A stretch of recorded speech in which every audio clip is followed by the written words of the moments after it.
Boa noite, amigos da Central TV. Iniciamos nesse momento mais uma edição do nosso programa Mundo Espiritual, que vai ao ar toda sexta a partir deste horário. E hoje nós temos convidados especiais aqui em nosso programa, que vamos falar de cultura, de religião, de dança. Nós temos aqui ao nosso lado o pastor Jorge Schifferdecker, que é da Igreja Evangélica de Confissão Luterana. E hoje nós vamos conversar com ele e vamos ver como que é ser luterano. Boa noite, pastor. Muito boa noite a todos e a todas. Como que é ser luterano, pastor? Bom, como o nome diz, o nome da igreja, Igreja de Confissão Luterana, evangélica de Confissão Luterana. E talvez a gente devesse começar com o termo evangélico. Evangelho no sentido bíblico, obviamente, mas fundamentalmente com ênfase nas Sagradas Escrituras. Quer dizer, a referência bíblica é muito importante para a Igreja Evangélica de Confissão Luterana. Então, é a referência máxima em termos de orientação teológica e para a vida espiritual. Tá certo. Nós tivemos recentemente no encontro de líderes religiosos e o senhor falava da criação da igreja luterana no Brasil e que começou através de escolas. Como que foi esse início? A Igreja Evangélica de Confissão Luterana no Brasil teve início a partir de comunidades. As pessoas foram se organizando em comunidades, em congregações, e essas congregações, elas, na época, elas não poderiam construir um templo, elas, então, construíam um espaço de educação formal. Então, se ensinava às crianças as questões básicas do estudo, né? E a partir dali foram incrementando a religião em si, através do estudo. Exatamente. E junto na escola, fora do horário, aconteciam os cultos, as atividades da igreja, e assim foram se desenvolvendo as comunidades, as primeiras comunidades luteranas do Brasil. O senhor tem ideia do número de integrantes, né, da igreja? Quanto por cento da nossa população seria? Nós temos, nas nossas estatísticas, aproximadamente 1 milhão de luteranos do Brasil. 1 milhão de luteranos, é bastante gente. E as escolas? As escolas, além do ensino formal, é evidente, elas ensinam a religião também luterana? A escola evangélica não tem esse propósito, digamos assim, catequético. Sim. As escolas evangélicas, elas priorizam e elas estão trabalhando a partir das orientações comuns da escola. Apesar de ser uma escola confessional, há uma separação muito clara e evidente, ou seja, as questões ligadas à confessionalidade evangélica luterana são tratadas na igreja. Sim. E as questões educacionais são tratadas na escola. Sim. O senhor é vice-presidente da Assintec. Como que é esse relacionamento do luterano com o católico, com o evangélico de outras denominações, com os umbandistas, com o Fé Bahá'í, enfim, com o Hare Krishna, enfim, como que foi essa aproximação com outras religiões? Como nós somos uma instituição minoritária no país, então para nós é mais fácil o diálogo com outras denominações cristãs e também com outras instituições religiosas. Por que fica mais fácil? Porque enquanto minoria religiosa, a gente se identifica muito com outras minorias religiosas. Então, e também a Igreja de Confissão Luterana tem nos seus estatutos, nas suas orientações pastorais, a aproximação com outras instituições religiosas e também com o diálogo ecumênico. A preocupação, eu acho que de todos os religiosos, é, claro, com aquele que já viveu, já está vivendo, mas principalmente com as nossas crianças. Como que é o tratamento da criança na igreja? Nós temos um olhar especial para as crianças, a começar, como já foi dito, com a questão educacional da criança nas nossas escolas. Mas a gente também tem um programa que já vem de longa data, que chama-se Culto Infantil, que é um trabalho de catequese, de evangelização, é um trabalho diretamente com a linguagem da criança. Da criança. E acontece paralelamente ao culto dominical. Então, os adultos, aliás, todos os frequentadores, os fiéis, vão ao templo, inicia-se o culto com todos, e num determinado momento as crianças elas vão para um outro ambiente com as orientadores que trabalham então as questões de maneira pedagógica. Quer dizer, um convívio familiar dentro da igreja. Exatamente. Nós temos uma atividade cultural que foi agora há poucos dias passados, e nós temos um vídeo aí que até o senhor nos trouxe. Nós gostaríamos de ver na sequência esse vídeo para a gente comentar alguma coisa também do Coral Redentor de Curitiba. Pode ser aí agora?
Então esse evento, pastor, esse coral, o que estava comemorando algum evento especial ou é uma atividade rotineira da igreja?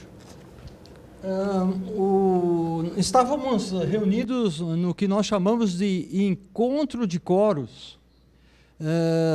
Foi no final de semana passado e reunimos todos os coros da região metropolitana de Curitiba, e são aproximadamente 17 grupos corais, né, que procuram transmitir o evangelho a partir do cântico. Essa é uma característica também da igreja luterana, aqui no Brasil e também fora do país. a ênfase na música. Inclusive o fundador da igreja de confissão luterana, o próprio Martinho Lutero, ele fazia paródias, ou seja, os hinos antigos, ele fazia a aproximação do povo através de melodias populares. Isso lá na Idade Média. E por isso que a gente traz também, na longa história da Igreja Luterana, essa tradição da música, do cântico coral e a transmissão do Evangelho pelo canto. Pelo canto. Uma curiosidade até que a gente está vendo aqui nesse programa, todas as religiões elas têm alguma coisa a ver com música. Quer dizer, uma forma de concentração, de mentalização, de se chegar a Deus até, pela aquela soltura, né, enquanto está cantando, enquanto está fazendo alguma atividade assim. E a Igreja Luterana, acabamos de ver, também tem essa parte de se concentrar através da música e levar as pessoas a Deus. Quantas escolas tem em Curitiba ou no Paraná, pastor, da Luterana? No Paraná nós temos 3 escolas evangélicas, mas o maior número dessas escolas estão em Santa Catarina e no Rio Grande do Sul. Como que o senhor vê agora, vamos mudar um pouquinho, mas falando já do mesmo assunto de ensino, essa questão do Supremo agora, do ensino confessional. Como que a Igreja Luterana vê? Como princípio, nós luteranos temos a concepção de que a gente separa as questões ligadas ao Estado da religião.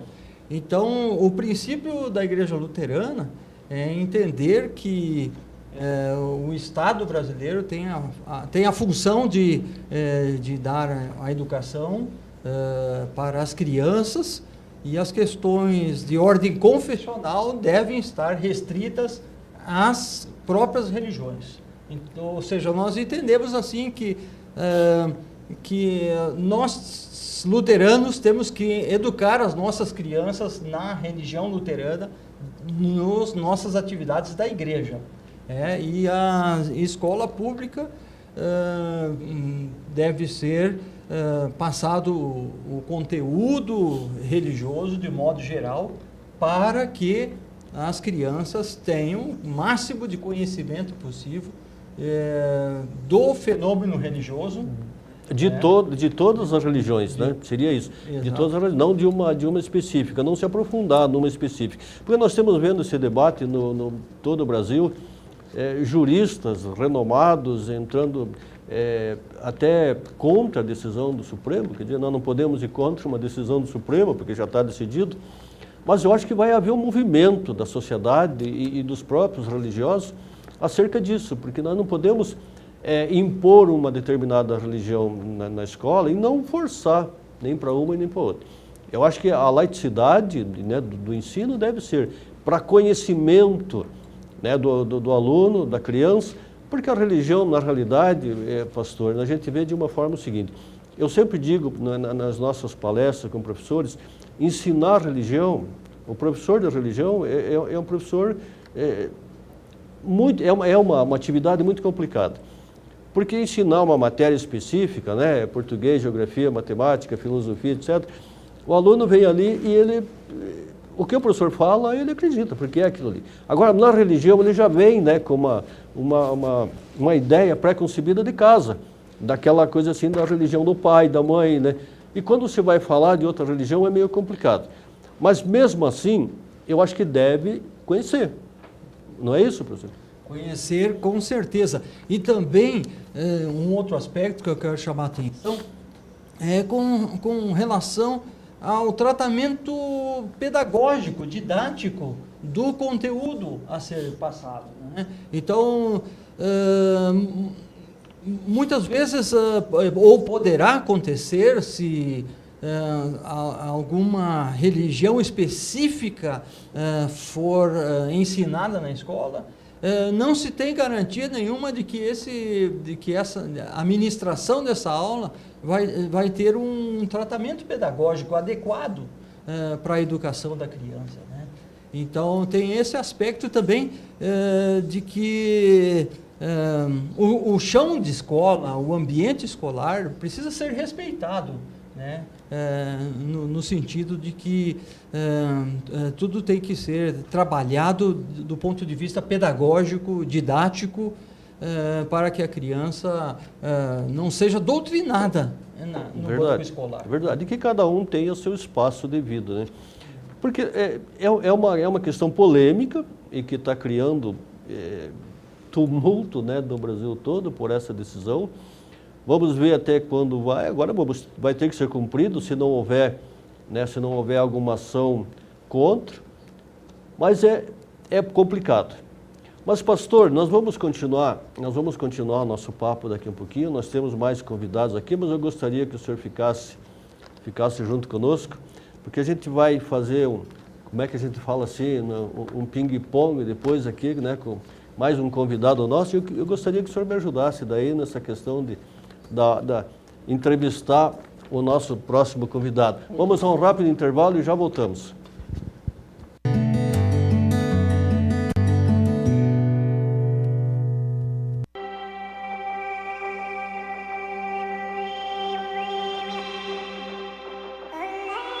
O SEBRAS e o GPE criam o curso de capacitação sacerdotal para ministros religiosos das religiões afro-brasileiras. Curso inédito no Brasil, totalmente à distância, visando dar qualidade aos profissionais que atuam na área de consultor espiritual, atendendo à classificação brasileira de ocupação do Ministério do Trabalho, CBO 2631. Curso estendido, além dos praticantes da Umbanda e Candomblé, a todos aqueles que desejam ter um entendimento maior das religiões. Professores e religiosos qualificados estarão à frente desse curso. Quem são os orixás? Quem são as entidades? Qual a influência em nossas vidas? Matricule-se já. Informações e matrículas no portal do SEBRAS, www.sebras.net.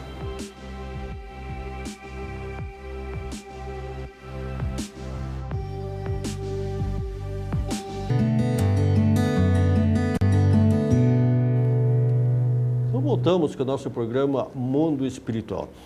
Nós temos aqui também hoje, nessa noite, o Eloy Correia dos Santos, professor, e ele é de matriz indígena. E nós queremos saber por que o Eloy é de matriz indígena. Boa noite, Eloy. Aliás, o nome dele, eu vou ter que ir treinando isso até para aprender. Caraipodiauá. Mais ou menos isso? Mais ou menos isso. Boa noite, é um prazer estar com vocês. Caraipodiauá. Caraipodiauá. Eu vou aprendendo, devagarzinho eu vou aprendendo. Por que você se tornou indígena? Bem, 90%, não saberia dar uma estatística, mas uma grande parte da população brasileira tem sangue indígena, porém nós não assumimos isso na nossa cultura. E religião é uma coisa que você escolhe, assim como o pastor Jorge é brasileiro, nasceu no Brasil e ainda que tenha na sua descendência alemães, ele escolheu a religião luterana, ele poderia ser de outra religião. O pai Dorival é brasileiro e escolheu uma religião de matriz africana. E atualmente está acontecendo um fenômeno moderno, xamânico, em que muitas pessoas, não apenas eu, estão procurando um retorno à espiritualidade ancestral, à espiritualidade indígena, às religiões indígenas dos nossos povos nativos, a sabedoria ancestral.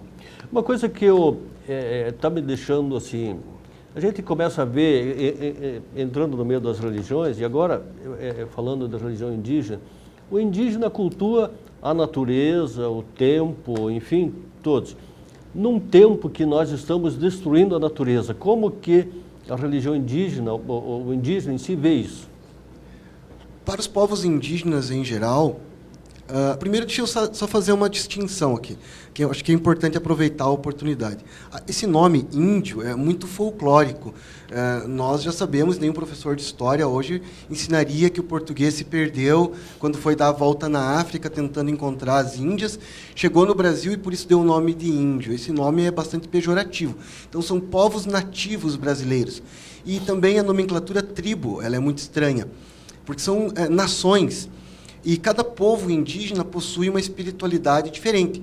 Os indígenas do Amazonas, do norte da América, ou Inca, Maia, Azteca, ou do sul do Brasil, são povos diferentes. Então, há uma diversidade dentro das tradições indígenas, da mesma forma que nós temos uma diversidade de religiões cristãs. Católico, luterano, presbiteriano, espírita, e são todos cristãos. Você também tem uma diversidade indígena. Agora, o que eles têm em comum? Os povos indígenas têm em comum, primeiro, o respeito à ancestralidade, aos mais velhos. Então, o respeito à sabedoria daqueles que vieram antes de nós. E isso que você citou, a ideia do respeito à natureza. Mas não necessariamente um culto à natureza. A civilização ocidental, ela se coloca como se fosse fora da natureza. Então, ao homem e à natureza. Para os povos indígenas, nós somos a natureza. E um conceito que ajuda a gente a entender isso é uma palavra guarani, umboraiu. Umboraiu, para muitos, é considerado um espírito, mas o espírito que está na água, que está no fogo, que está no ar, que está no sol, que está na terra, que está nos seres humanos, que está nos animais. Só que é um só espírito, então é o espírito que nos une.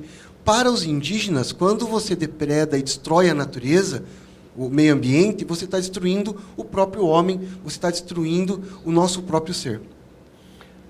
Porque, veja só, antigamente, eu sempre falo assim, a destruição da natureza está de uma forma avançada. Antes, por exemplo, nossos pais, nossos avós, um exemplo assim, qualquer planta de quintal, qualquer plantinha curava. A pessoa tinha uma doença lá, fazia um chazinho lá e de repente curava. Hoje precisa um caminhão de antibiótico e uma série de coisas e não cura. Isso é destruição da natureza? As pessoas estão ficando mais vulneráveis?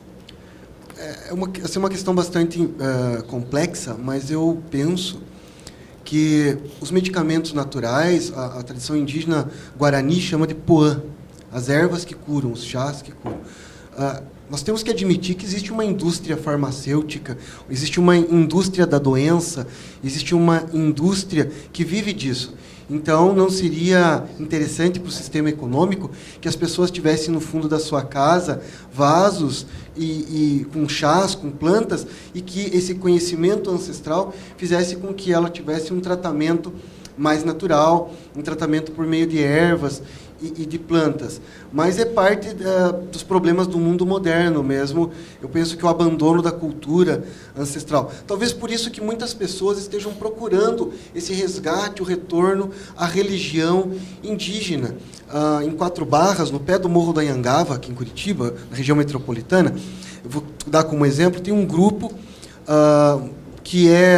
tem um pajé, o Avaju Potã, que é o nome dele indígena, e ele trabalha com as pessoas esses ensinamentos. E muitas pessoas que procuram eles estão indo lá justamente para procurar, além do retorno, essa coisa da dança, do fogo, do Nhanderecó, porque o Guarani tem um nome para sua espiritualidade, o Nhanderecó, que é o modo de ser Guarani, onde não existe sagrado e profano. Talvez por isso a destruição da natureza. Enquanto em outras religiões você tem o sagrado dentro da igreja e o profano fora, para os indígenas tudo é sagrado. E a natureza é especialmente sagrada. Então, nesse sentido, as pessoas têm procurado cada vez mais esse conhecimento ancestral para se aproximar da sua própria natureza e para obter, talvez, uma cura espiritual menos pautada em remédios que têm bastante efeito colateral. Existem curiosidades, porque nós sabemos, né, dessa integração do indígena, né, com a natureza. Mas existem algumas curiosidades também desse poder de se fazer alguma coisa pela natureza. Por exemplo, esse é título de curiosidade, dança da chuva, existe ou não existe? Ou é lenda? Como eu falei a princípio, existem muitos povos diferentes. Essa história da dança da chuva, ela vem dos índios norte-americanos, dos povos indígenas norte-americanos. Os apaches eram muito conhecidos por fazer a dança da chuva, mas isso é uma visão do ocidental, porque ele via o indígena dançando e aí depois via a chuva, então era dança da chuva.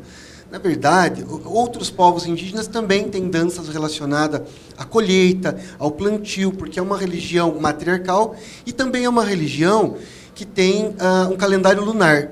Então, você tem momentos de agradecimento. O equívoco conceitual é que parece que o indígena dança para que isso seja um tipo de magia e que daí venha a chover. E é ao contrário. Ele dança em agradecimento ao fenômeno da chuva. Ele dança porque ele está agradecendo. E claro que ele vai dançar, talvez, dos rituais dentro de um calendário no período de chuvas. Porque a natureza tem ciclos e períodos. Embora agora nós estejamos já... o mundo está um pouco louco nessa questão de acompanhar, né, o que antigamente diziam. Em tal mês chove. Hoje em dia está complicado. Nem sempre chove no mês previsto e tal. Até a meteorologia sofre um pouco com isso. Mas os indígenas dançam mais em agradecimento à chuva. E não só a chuva. A fertilidade, a mãe terra, a primeira mãe, a florada do milho. Então ele dança mais em agradecimento do que em pedido. A questão hierárquica dentro das comunidades, como que é? Você falou de matriarcal, mas como que é a questão hierárquica? O marido, a esposa, o filho, como que funciona essa questão de família dentro das comunidades? Novamente, depende um pouco de qual povo estamos falando, né? Tem o Caigangue, o Xetá, o Gê e o Guarani, e mesmo o Guarani ele se divide em 3 grandes grupos, Kaiowá, Imbiá e Nhandevá. Eu estive mais próximo dos Nhandevá, porque é o meu objeto de estudo, né, um objeto de pesquisa. Eu fiz uma observação participante, é o que me levou até esses povos, mas também encontrar outros grupos xamânicos. Para os Guaranis, embora você tenha... Não dá para falar em divisão do trabalho, porque o conceito de trabalho é muito ocidental. O indígena ele tem a divisão ali das funções, mas você tem 2 nomes. O nome pajé foi um nome que já foi dado pelo branco. Inclusive a ideia de cacique, ela é muito estranha para o indígena. O branco chegou e falou, me chama o seu chefe. Cacique é uma palavra que foi trazida dos Estados Unidos. Aqui não havia. Tem um livro do Léo Cadongan que ele fala da República Comunista Anarquista Guarani. Por que república? Porque todos são iguais. Então, respondendo a tua pergunta, não há uma hierarquia. Todos são iguais. Todos são iguais. E todos têm o direito à fala. Comunista porque não há propriedade privada. Tudo é de todos. E anarquista porque não há uma hierarquia. Tá, mas e aí então como é que fica o pajé? Bom, o Guarani tem Nhanderuí para homem, Nhanderuxi para mulher. Ele é um curandeiro. Ele é uma pessoa que tem uma sabedoria. E ele guia os rituais, mas ele não manda em ninguém. Ele não tem uma autoridade. Tudo que é resolvido de forma coletiva. E eles têm o Vairaetê, que é um bastão da fala dos Guaranis. Então, quando um fala e está com o bastão na mão, os outros ficam em silêncio. Talvez isso podia ser incorporado na nossa sociedade. Né? Nas escolas também. O pastor queria fazer uma pergunta? Com relação à religiosidade indígena, nesse contexto cristão, majoritariamente cristão, como que isso é lidado lá numa tribo indígena? Bom, todos nós sabemos, todos nós brasileiros, que desde que o branco chegou no Brasil, houve a negação da religiosidade indígena. O índio não tem citações, inclusive, o índio não tem religião, não tem rei, não tem lei, não trabalha, é vagabundo, e com isso, claro, eles foram cristianizados à força. Mas as encomendas espanholas foram bastante cruéis. Porém, aqui no sul do Brasil, as reduções jesuíticas, ainda que cristianizando os indígenas, de alguma forma protegeram a cultura guarani, a tal ponto que os jesuítas foram expulsos do Brasil. A tal ponto que as reduções jesuíticas, as missões, foram destruídas. Os guaranis, eles têm um contato muito próximo com o cristianismo desde as reduções. Veja, o caiu, que é o mate, é uma bebida sagrada guarani. Foi incorporada à cultura do sul. No sul as pessoas bebem, inclusive muitos descendentes de alemães que estão no sul do Brasil tomam o chimarrão. O chimarrão, na verdade, é o caiu, o mate sagrado indígena. O indígena ele não perdeu a cultura dele, não existe povo aculturado. Ninguém fica sem cultura. O que acontece são culturas de projeto. Todos os povos mudam. Veja, o luterano no contato com o romano, católico, tornou-se cristão, mas o cristão alemão, luterano. Toda a cultura está num processo de transformação. E os indígenas, nesse processo, abriram mão de alguns aspectos da sua cultura, ganharam outros aspectos. Mas, por outro lado, nós temos indígenas cristianizados em todas as aldeias, mas também temos não aldeiados que estão escolhendo, como eu disse a princípio, a religião indígena. Então a cultura guarani sobrevive na nossa língua, nos nossos hábitos alimentares, nas nossas tradições. O próprio curandeirismo, eu sou do interior do Paraná, e você tem muitas curandeiras católicas, que são cristãs, mas a prática delas é muito xamânica, é muito indígena. Então a cultura sobrevive nesse processo dinâmico que é a própria cultura. Nós teríamos que ter 2, 3, 4, 5, 10 programas para a gente falar de tudo isso que a gente gostaria. Nós queremos encerrar esse primeiro bloco, mas nós vamos chamar aqui o Rafael Luz da Cruz. Nós vai ter um evento agora no final de semana, e nós falamos em axé. Axé é força, né? E nós vamos ver o que vai acontecer do Sarau do Axé, agora dia 7, Rafael. Exatamente, então, no dia 7, nesse próximo sábado agora, nós vamos fazer uma reunião de todas as tribos do Axé. Então, nós estamos resgatando o Axé antigo e fazendo, então, uma festa, celebrando, então, a nossa festa que é o Axé, aqui em Curitiba. Aonde que vai ser? Vai ser aqui no... Como é que é o... Isso, um novo local agora. No Desembargador Bem-vindo Valente, 260, aqui no São Francisco. São Francisco, exatamente. Isso, que horas começa?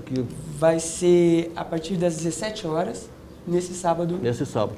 Mas nós queremos ver o que vai acontecer lá. Então vocês vão fazer agora uma pequena demonstração, né, do que vai acontecer lá, né? Eu vou chamar minhas dançarinas aqui, então. Vamos mostrar um pouquinho do que vai rolar, então, no dia 7, no sábado.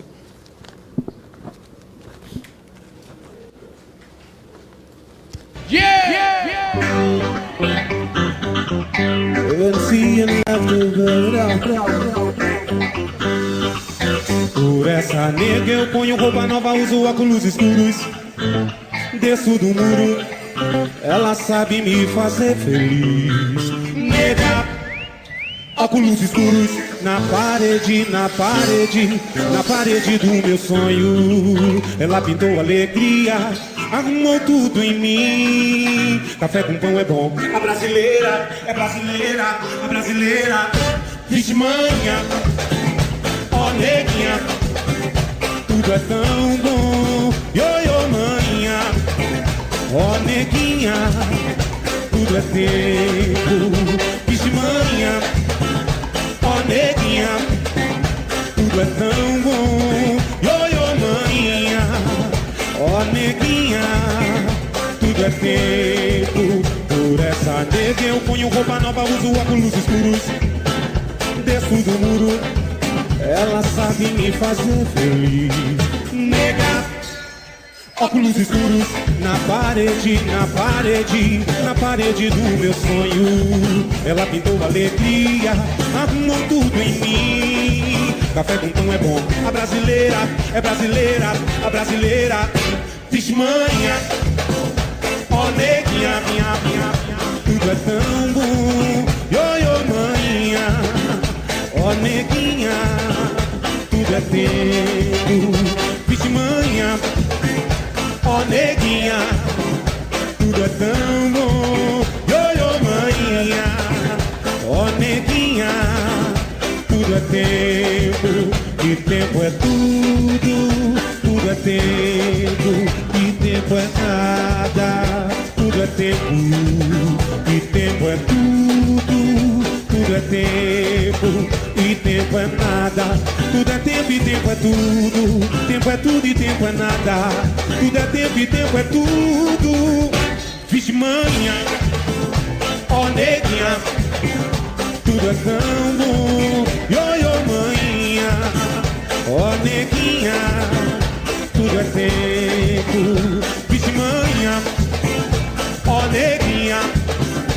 tudo é tão bom.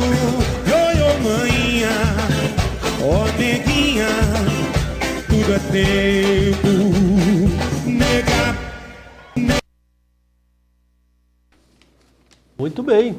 Como é que é o nome das dançarinas? Falou do Rafael e não apresentou elas, dá o nome. Exatamente, então essa daqui é a Elaine, a morena do Movidense, e essa daqui é a Inayara, a loira do Movidense. Tá certo, muito Tá bem. certo. Então todos lá no dia 7. Muito obrigado Valeu. pelo espaço. Ora. Vamos então a um rápido intervalo e logo voltamos.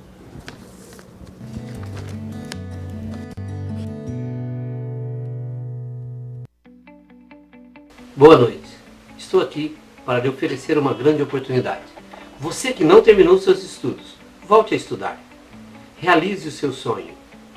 Faça uma faculdade, ingresse num concurso público ou consiga aquela tão sonhada vaga de emprego. Pelo nosso sistema EAD, você estuda no conforto do seu lar. Entre em contato conosco. 41-3669-1433 ou 98805-4273 e o nosso site educacionalprisma.com.br. Estamos lhe aguardando.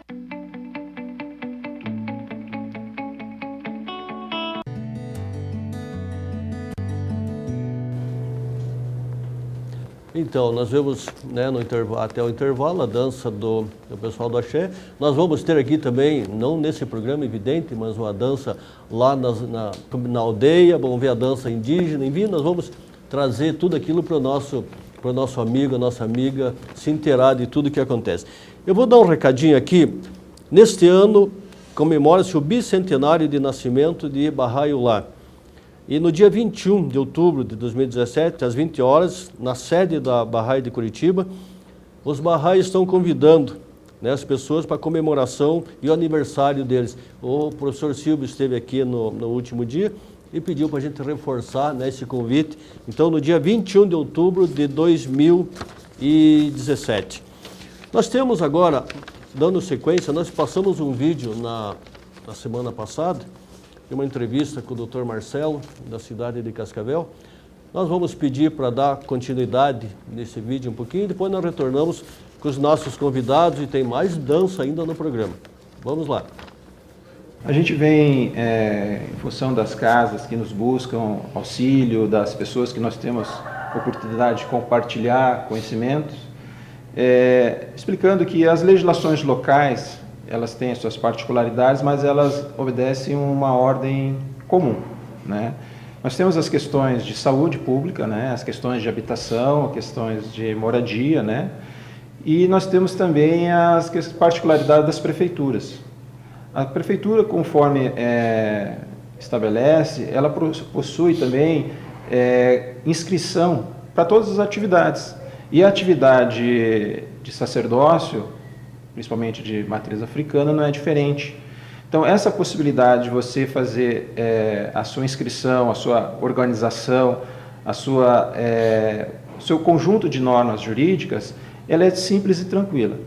O que eu vejo é o seguinte, quando eu oriento, é basicamente buscar a sua constituição social, através de um estatuto, né? Um advogado ou um contador, eles podem fornecer as bases legais para isso, fazer o seu registro nos cartórios de registro de pessoas jurídicas e, depois disso, a constituição de um cadastro do CNPJ via a Receita Federal, né?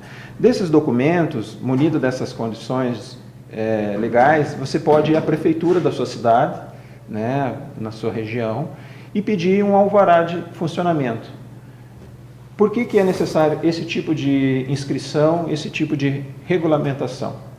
Porque você não tem o porquê de ficar com receio de qualquer coisa. Você pode exercer o seu trabalho, né? É uma profissão que agora é regulamentada pelo Ministério do Trabalho e Emprego, né? Nós temos uma classificação para sacerdócio e, com isso, você também tem uma série de garantias e possibilidades de exercer a sua profissão regulamentada. Então, buscar alguém que possa lhe trazer essas orientações é simples e tranquilo. E você pode ter o seu trabalho, a sua casa, aberta aos mais diversos segmentos e pessoas para orientação espiritual, sem problema, sem receio, sem medo algum. Aproveitando essa sua fala, doutor, a questão da profissionalização. A CBO ela foi editada já em 2002 e desde esse tempo todo vem engatinhando. E nós do SEBRASE, nós das federações, nós estamos tendo tivemos problema, inclusive de reconhecimento profissional. Então nós criamos uma federação profissional para dar amparo a esse profissional.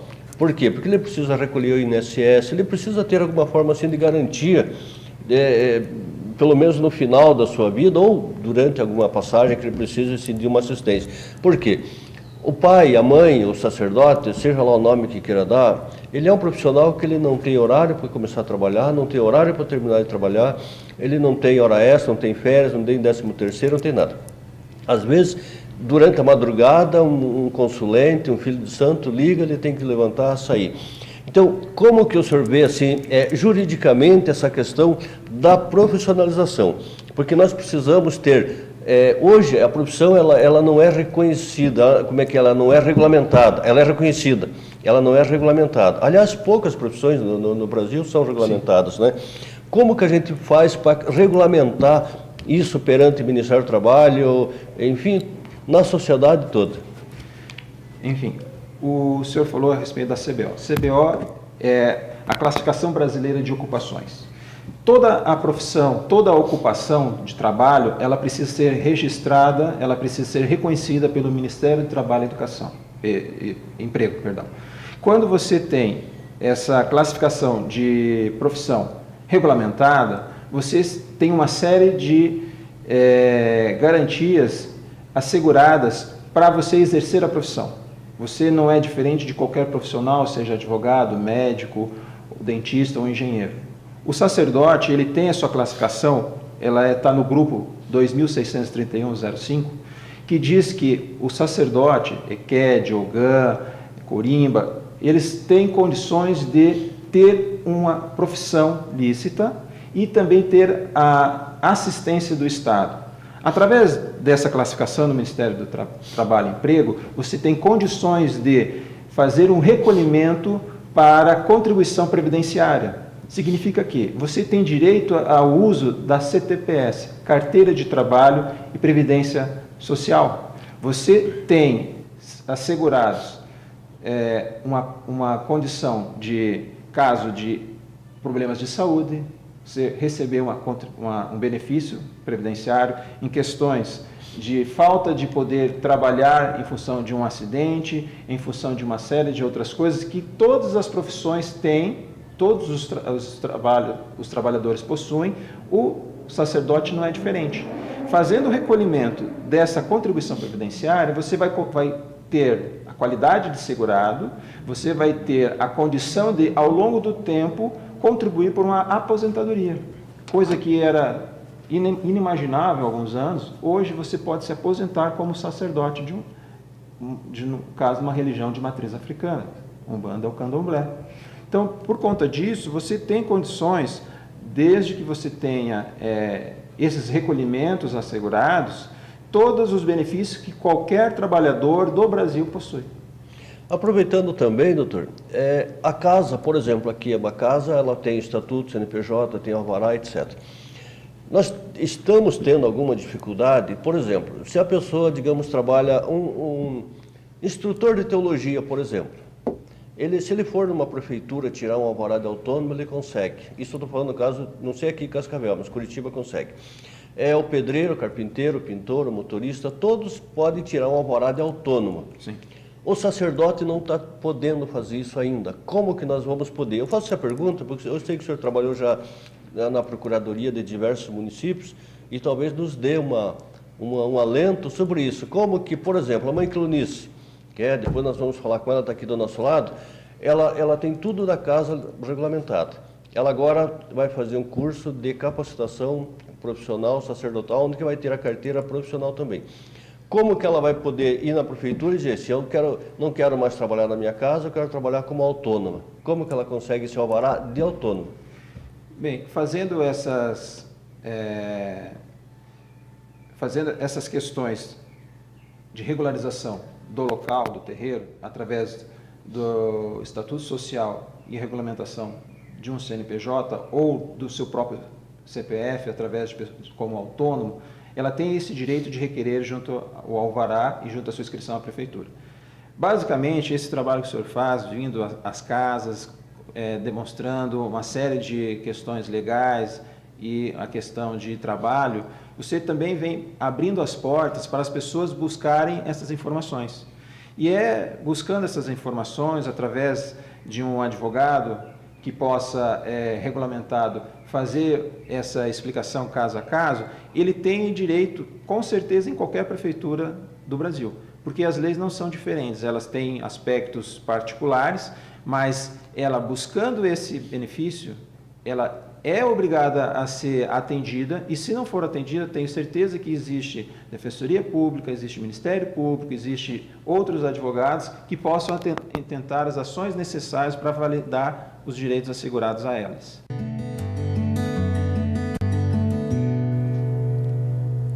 Então, essa série de entrevistas que nós estamos realizando é para esclarecimento das pessoas, para saber seus deveres e seus direitos, evidentemente, também.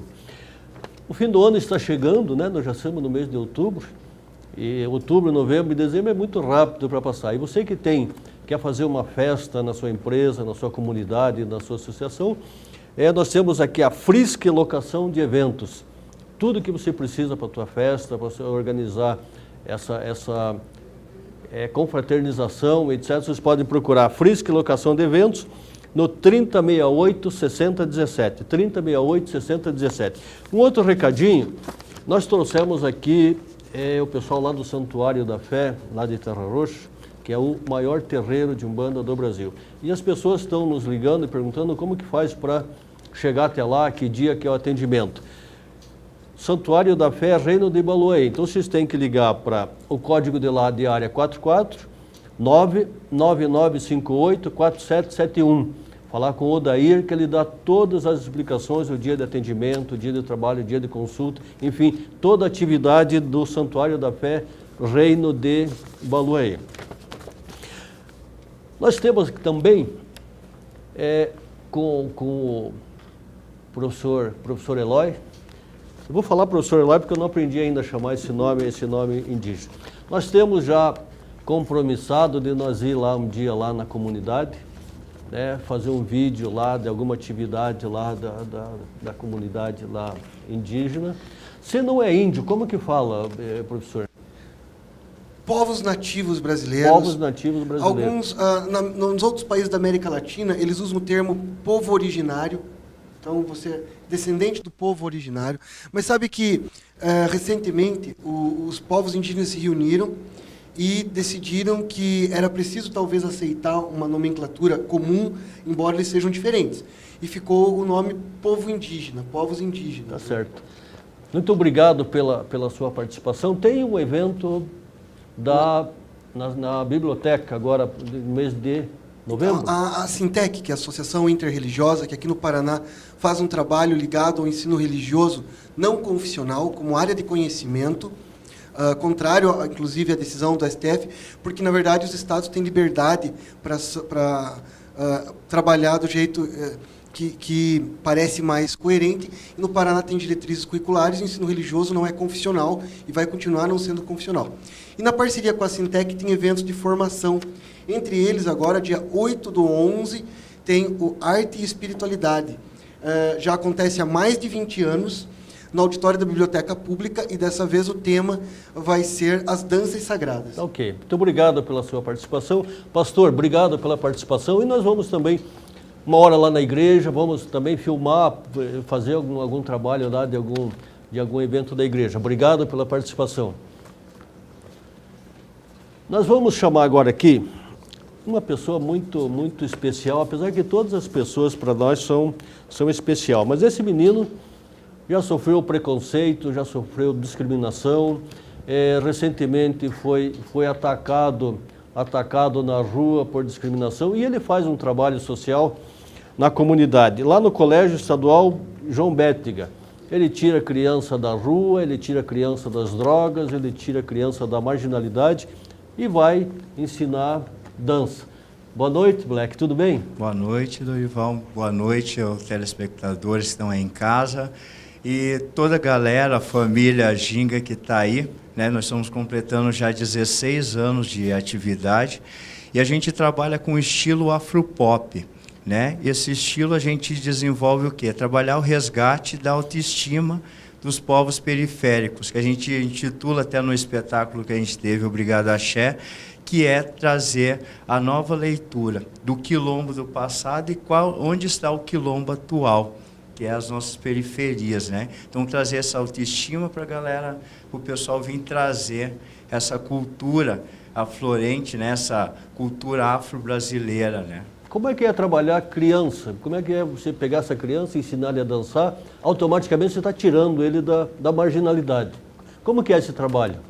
Bom, primeiramente a gente traz o resgate ao conhecer, né, a origem. Eu fiquei bem contente quando vejo falar assim, essa nova nomenclatura dos povos indígenas. A gente também vê a valorização dos nossos ancestrais. Eles precisam saber que eles já são seres dotados de dons e que já no ventre da sua mãe, eles já conhecem a dança. A gente desaprende porque a gente celebra através a vida, né? Então a gente aprende no ventre da mãe essa felicidade de estar à vida. Então trabalhar com a criança é religar de novo ao sagrado. Tá certo. O Black eu conheço ele há muito tempo e ele faz esse trabalho de resgate, digamos assim, um resgate social até, porque trabalhou muito tempo como voluntário, pouco tempo, como eu falei anteriormente, ele foi vítima de preconceito, discriminação, quer dizer, ele foi atacado na rua, né? Ficou um tempo sem poder nem andar, mas a fé é tanta pelo trabalho, por tudo aquilo que faz, que hoje o Black está aí. Como que foi essa experiência? Bom, ninguém gosta de lembrar, né? Mas não, mas é necessário. O que eu digo assim, infelizmente a gente sabe que Curitiba ela tem um envergonhamento cultural e não se intitula Curitiba Negra, né? Então a gente há muito tempo vem com outros grupos, com outras pessoas também dizendo que os nossos povos africanos têm grande contribuição histórica. Né? Então a gente vem fazendo isso, resgatando, e muitas pessoas veem isso como uma afronta. E infelizmente sofri um ataque bem no central histórico, né? Foi agredido e tudo mais. Isso gerou alguns traumas, mas eu digo assim, a gente religa, né? Então o que eu fiz? Retornei à origem. Precisei de ajuda, fui educando dos meus educandos, fui educando deles, e eles falaram assim, professor, você nos ensinou tanto a ter atitude, que a gente deve estar se autoconhecendo, voltando para dentro de si, agora deixa a gente cuidar de vocês, e isso que nos trouxe de volta à vida, né? Isso prova que com fé, com determinação e aquilo que faz, tudo acontece. Deus está presente em tudo, até numa hora dessa, onde que a gente sofre um atentado. Nós vamos encerrar o nosso programa de hoje com o Black dançando, que é o que você faz, que é o que você gosta de fazer, para mostrar também para a nossa galera, né, aquilo que você ensina lá na escola, lá com os seus alunos. Mais uma vez, obrigado, pastor, obrigado, professor. E o programa está aberto para nós mostrar religião, cultura, enfim, tudo aquilo que envolve o ser humano, porque a nossa finalidade é que você melhore, que nós melhoramos conhecendo a nossa vida e conhecendo tudo aquilo que entorna a nossa comunidade. Até sexta que vem, se Deus quiser.